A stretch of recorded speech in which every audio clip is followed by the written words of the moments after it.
자, 지난 영상에 이어서 계속 설명해 드리겠습니다.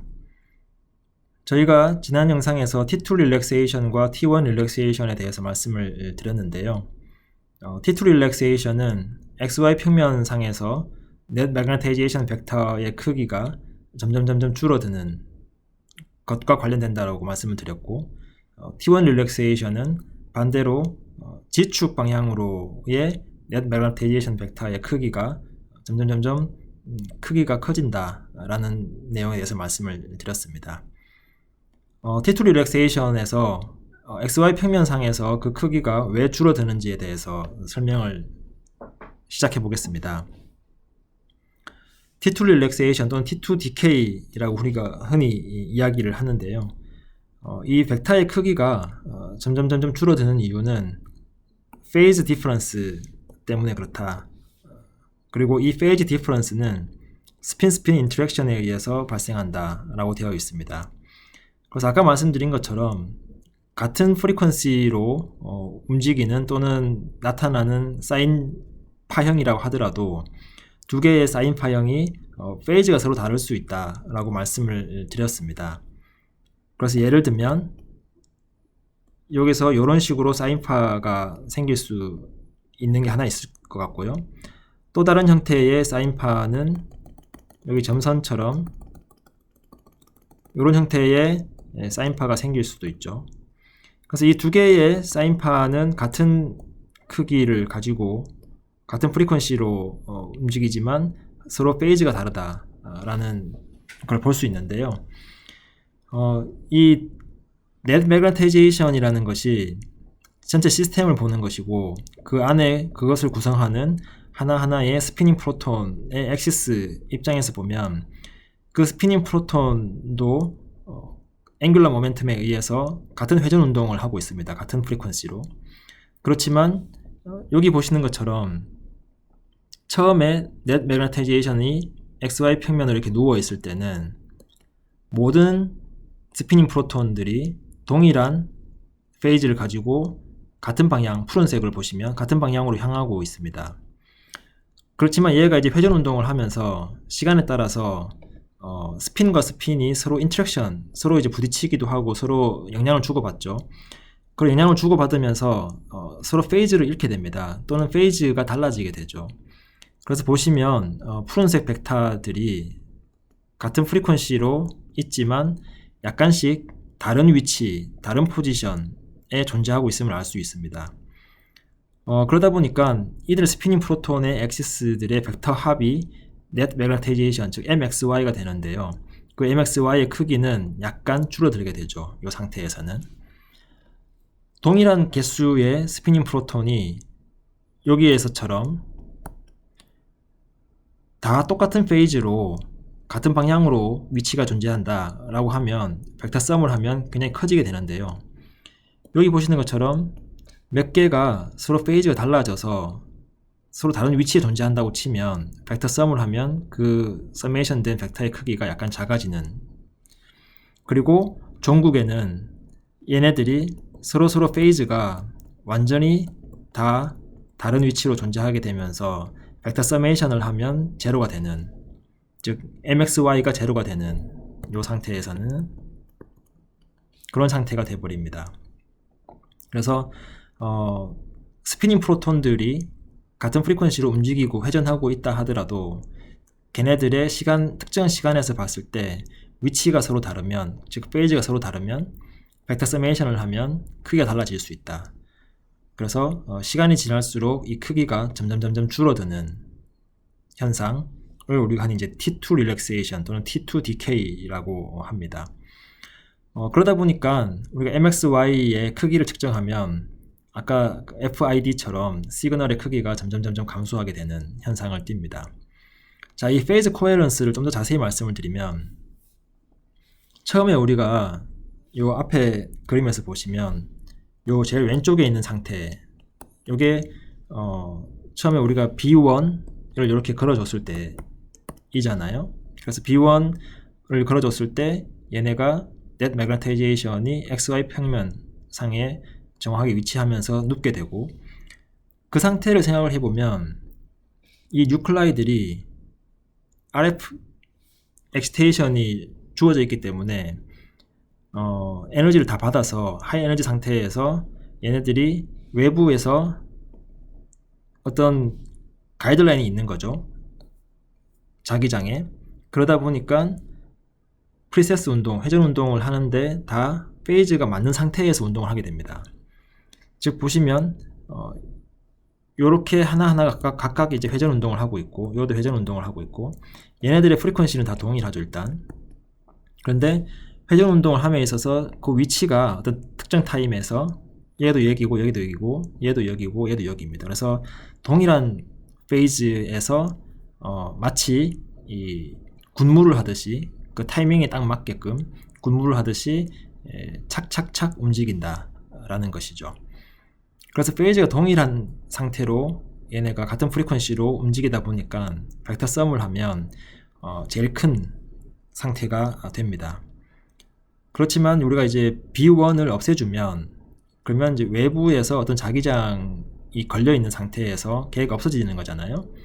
그럼 외부에서 어떤 힘이 존재하지 않게 되고 그 중에서 일부는 로우 에너지 상태로 넘어가게 되고 또 일부는 남아있게 되는데 그렇게 이제 B1 RF 엑시테이션이 제거가 되면 그러면 로우 에너지 상태로 넘어가는 애들과 아닌 애들이 같이 섞이면서 얘네들이 프리퀀시를 가지고 운동을 하지만 어떤 애는 이 위치에서 특정 타임에 존재하게 되고 어떤 애는 이 위치에 존재하게 되고 어떤 애는 이 위치에 존재하게 되고 어떤 애는 이 위치에 존재하게 되는 것이죠. 그래서 서로 페이지가 달라집니다.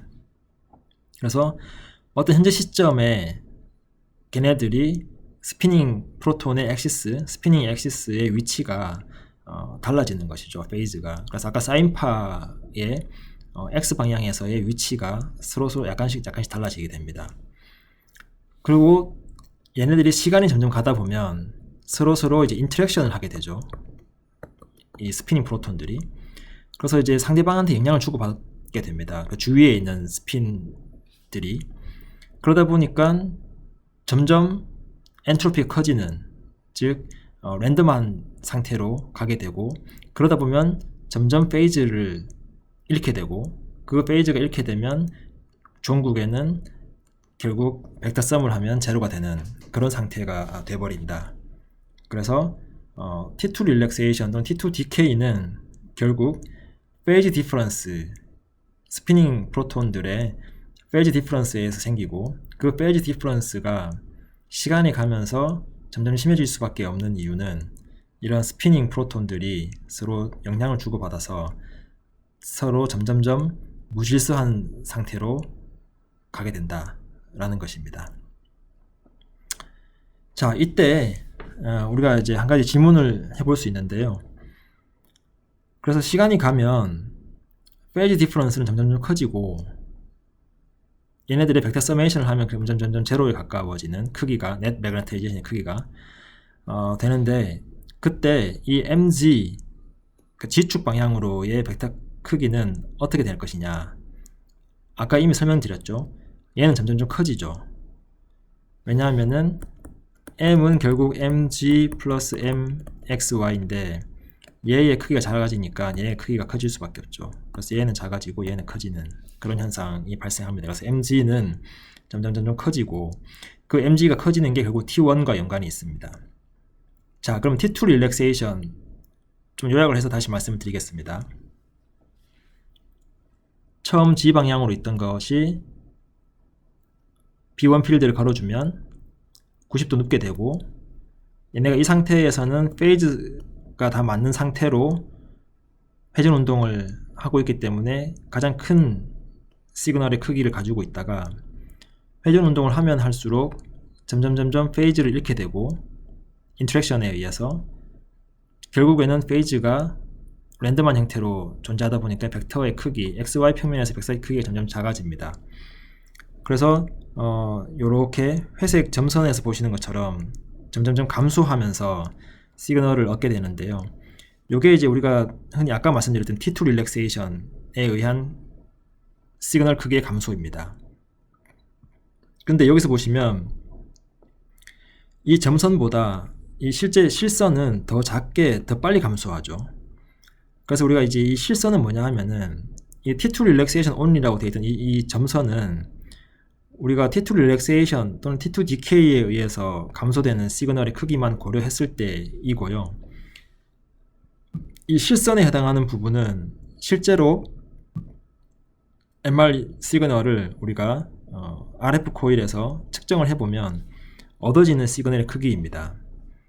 그래서 우리가 애시당초 처음에 아이디얼한 형태의 T2 시그널, MXY의 시그널은 같은 크기여야 되는데, 앰플리튜드가 같은 상태로 이렇게 시그널을 얻어야 되는데, 그렇지 않고 T2 릴렉세이션은 이렇게 감소한다고 말씀드렸죠. 그런데 실제로 얻어보면 사실은 더 감소한 형태가 얻어진다. 이건 왜 그러냐? 이건 우리가 흔히 이제 T2 스타 릴렉세이션이라고 합니다. 얘는 우리 현재 기술의 한계 때문에 그렇습니다. 여기 보시면 필드 인호모지니티라고 해가지고 여러분들 자기장을 MR 스캐너를 만드는 입장에서 보면 자기장을 모든 위치에서 동일한 크기로 걸어줘야 되는데요. 우리가 현재 이 자기장을 걸어주는 기술의 한계로 인해서 그 자기장의 크기가 위치에 따라서 호모지니어스하지 않습니다. 완벽하게 동일하지 않거든요. 그래서 위치별로 자기장이 어느 위치에서는 크고 어느 위치에서는, 그러니까 예를 들면 가장자리로 갈수록 자기장의 크기가 작아진다든지 이런 형태로 그 위치에 따른 크기가 호모지니어스하지 않은 인호모지니어스한 특성을 가집니다. 그래서 시그널의 크기가 더 작아지는 것이죠. 이상적인 T2 릴렉세이션에 의해서 보다도. 그래서 우리가 흔히 이거를 T2 스타라고 하고요. T2 릴렉세이션에서 좀 더 감소가 빨라지는 형태가 된다 라는 것을 이제 잘 기억을 하시기 바랍니다. 자, 여기서 우리가 한 가지 이제 더 개념을 잡아야 되는 것이 있는데요. 요 그래프에서 요 Y축의 크기가 MXY 시그널의 크기입니다. 근데 이 MXY 시그널의 크기가 처음에는 가장 컸다가 점점 감소하는 형태가 되는데요. 감소하다가 최초 오리지널 M0의 크기의 37% 정도, 예를 들면 37% 정도까지 감소하는 데 걸리는 시간이 있을 수 있잖아요. 이렇게. 그리고 T2 스타 관점에서 보면은 요 시간이 되면, 요 시간이죠. 요 시간이 되면 37% 정도까지 감소합니다. 근데 오리지널 T2 관점에서 보면 요 시간이 되어야 30%까지 감소하게 되죠. 그래서 T2 스타 타임 컨스턴트라는 것은 무엇이냐면은 이 MXY의 시그널의 크기가 오리지널 M0 크기의 대략 37% 정도까지 감소하는 데 걸리는 시간이 T2 스타 타임 컨스턴트고요. T2 타임 컨스턴트는 뭐냐 하면은 T2 릴렉세이션만 따른다고 가정했을 때 이 시그널의 크기가 30%까지 감소하는 데까지 걸리는 시간을 이제 T2라고 합니다. 그러면 T2 스타 릴렉세이션에 의해서 시그널이 빨리 감소하기 때문에 당연히 T2 스타 타임 컨스턴트는 T2 타임 컨스턴트보다 반드시 작습니다. 그렇죠. 시그널이 빨리 감소하기 때문에. 자, 요런 것들 한 가지 알아두시고요. 그리고 또 하나 이제 가장 중요한 것이 여기 나오는 내용입니다.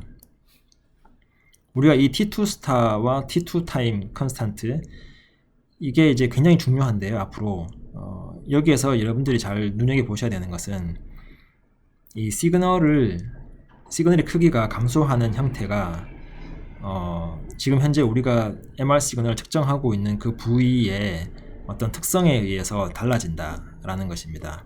즉 우리가 순수한 물을 MR 촬영하고 있다. 그리고 순수한 물이 아니라 어떤 소프트 티슈, 예를 들면 뭐 지방 조직 같은 거, 그런 소프트 티슈를 찍고 있다 라고 했을 때 이 T2 타임이 달라집니다. 자, 좀 생각해 보시면 순수한 물 같은 경우는 굉장히 긴 T2 타임을 가져요. 자, T2 타임이 굉장히 길다는 얘기는 뭐냐 하면은 시그널의 감소가 굉장히 서서히 천천히 일어난다는 뜻이죠. 시그널의 크기 감소가 천천히 일어나기 때문에 30%까지 시그널의 크기를 잃어버리는 데까지 걸리는 시간이 긴 것이죠. 자, 그러면 이 순수 물 같은 경우는 왜 이렇게 길게 T2 타임이 걸릴까요? 또는 T2 디케이가 천천히 일어날까요? 자, 왜 그러냐면은 우리가 하이드로젠 뉴클라이를 이제 보고 있잖아요. 근데 순수한 물 같은 경우는 주위에 다 동일한 하이드로젠 뉴클라이들의 같은 성질의 스핀들이 몰려 있겠죠. 그러다 보니까 스핀과 스핀들이 인터랙션을 하게 되는데 아무래도 동질의 스핀들이 같이 있다 보니까 페이즈를 잃어버리는데 시간이 더 오래 걸립니다. 비슷한 성질에 있는 것들이 주위에 몰려 있으니까요. 반대로 소프트 티슈 같은 경우, 지방 조직 같은 경우를 생각해 보시면 T2 타임이 그냥 짧습니다. 이게 왜 짧으냐? 물 분자 입장에서 생각해 보면은 물 분자 주위에 또는 이제 하이드로젠 뉴클라이 입장에서 보면 그 주위에 하이드로젠 뉴클라이가 있는 게 아니라 뭐 다른 자기와 성질이 다른 소프트 티슈, 지방 조직 같은 것들이 이제 계속 주위에 끼어 있는 거잖아요. 그러다 보니까 자기와 성질이 다른 애가 주위에 있으면 아무래도 자기는 페이즈를 더 빨리 잃어버리죠. 성질이 다른 애들이 섞여 있으니까요. 그래서 T2 디케이가 훨씬 더 빨리 일어납니다. 그러다 보니까 T2 타임 컨스탄트가 훨씬 더 짧다라는 것이죠. 그래서 우리가 예를 들면 시그널을 측정을 하고 MR에서 그 시그널을 측정을 했더니 어떤 부위를 찍었을 때는 T2 타임이 굉장히 긴데 어떤 부위에서는 T2 타임이 굉장히 짧더라. 그럼 우리가 이제 예측할 수 있는 게 T2 타임이 길게 나오는 곳에서는 물 분자가 되게 순수하게 많구나. T2 타임 짧게 나오는 곳은 여기는 뭔가 지방 조직이 있나 보다 라고 영상을 해석하는 입장에서 보면 생각할 수 있는 것이죠. 그래서 이 T2 타임을 측정을 하고 이 T2 타임이 결국은 내가 촬영하는 어떤 부위의 특성을 말해준다. 이게 그냥 중요한 사실이 되겠습니다. 그래서 T2 디케이 되는 커브를 보시면 제일 위에 있는 그래프는 가장 서서히 떨어지죠. 그래서 가장 긴 T2 타임을 갖습니다. 이게 이제 CSF라고 불려지는데요. 우리가 이제 뇌를 찍었을 때를 가정을 해보면 이 CSF는 우리가 뇌를 이렇게 위에서 보시면 요 안쪽에 여기 이제 척수액이 들어있거든요. 이 CSF가 이 척수액을 이야기합니다. 그래서 세레브로 스파이널 플루이드라고 해서 얘는 이제 플루이드, 그러니까 액이죠, 액. 그래서 순수 물, 퓨어 워터와 유사한 장지를 가지고 있습니다. 그래서 굉장히 길게 T2 타임이 생기고 그렇다는 얘기는 굉장히 디케이가 느리다는 얘기죠. 반대로 여기 보시면 굉장히 가파르게 감소하는 부분이 있죠. 숄트 T2. 그래서 얘는 화이트 매터라고 불려지는데 우리 뇌에 보시면 이렇게 주름이 이렇게 있는데 그래서 이 바깥쪽이 회백질, 이 안쪽이 이제 백질. 그래서 백질은 지방 조직에 가깝습니다.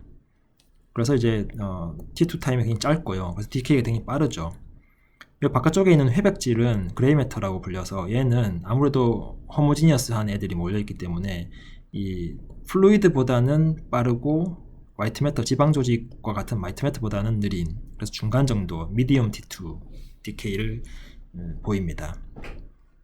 그래서 아까 말씀드렸던 것처럼 내가 T2 타임을 다 측정을 하면 그러면 내가 현재 촬영하고 있는 내가 현재 시그널을 얻고 있는 그 부위가 플루이드에 가까운지 아니면 소프트 티슈, 지방 조직 같은 그런 거에 가까운지 이런 것들을 이제 특성을 우리가 이해할 수 있다 또는 알 수 있다 라는 것이 MR 이미지의 가장 이제 큰 특성이 되겠습니다. 자, 다음 영상에서는 T1 릴렉세이션에 대해서 설명하도록 하겠습니다.